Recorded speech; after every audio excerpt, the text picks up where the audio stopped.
આ ધંધા છે બેન, તમારા પર કેટલા ગુના દાખલ થયા છે અને કોની દયાથી તમે આ ધંધાઓ ચલાવતા હતા? પોલીસની દયાથી જ ધંધા તો ચાલે ભાઈ. જો બધાય આખા ઓલ ઇન્ડિયામાં પોલીસ જ ધંધા કરાવે, પૈસા લે.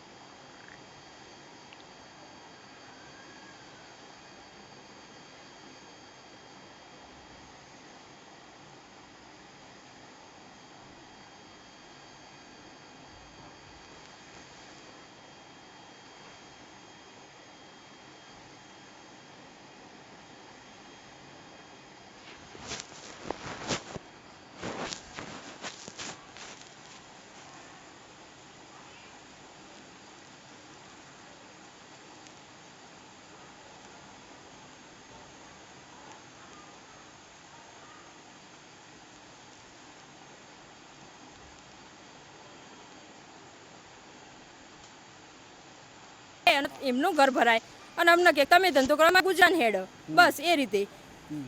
અને હું મારા ઉપર તો ગુના થયેલા જ છે. કેટલા કયા કયા તમારા પર ગુના દાખલ થયા? ગુના તો દાખલમાં એવું કે દેશી દારૂના કેસ થયેલા, ઇંગ્લિશના કેસ થયેલા, જુગારના થયેલા, પણ પોલીસના ભરણ આપીને જ અમે ધંધો કરીએ. પોલીસ કહે જ છે કે તમે એમને પૈસા આપો અને ધંધો કરો. આ કેવા પ્રકારનું ભરણ હોય, સમજાવો ને. કેવા પ્રકારનું એટલે સાહેબ કેવું હોય, આમાં કે બધા વહીવટદારો બેન, તમારા પર કેટલા ગુના દાખલ થયા છે અને કોની દયા